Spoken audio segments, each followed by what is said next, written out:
Au BNFT, le Bureau national de fret terrestres, le personnel, du moins une partie, est en colère.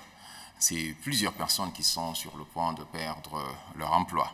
La méthode est peu orthodoxe, elle est même hors norme, pour reprendre les propos du secrétaire général de la Confédération libre des travailleurs du Tchad, Brahim Ben Saïd. Il dénonce et condamne l'acte.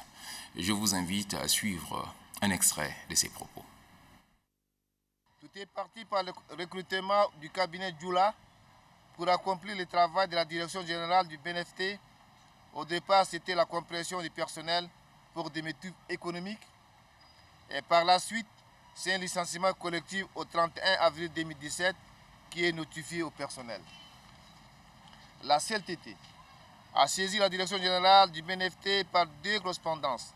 La première relative au respect des obligations et promotion au travail décent et l'autre au versement des arriérés des salaires parce que le personnel accuse plusieurs mois sans être rémunéré.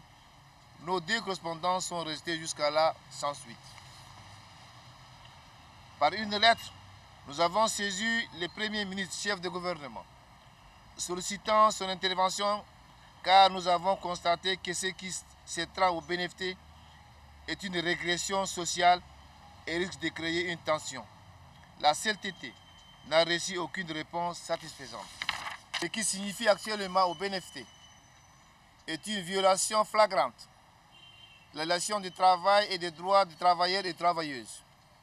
Le BNFT, qui n'est pas en mesure de verser le salaire du personnel, voire 7 mois d'arriérés de salaire, se permet de recruter pour payer avec quoi? Aux dernières nouvelles, la CTT a appris que les recrutements se font opérer en catimini pour remplacer le personnel en activité, alors que la même direction générale a sollicité la manifestation d'intérêt des services de consultants pour le recrutement du personnel, ce qui est contraire à la loi.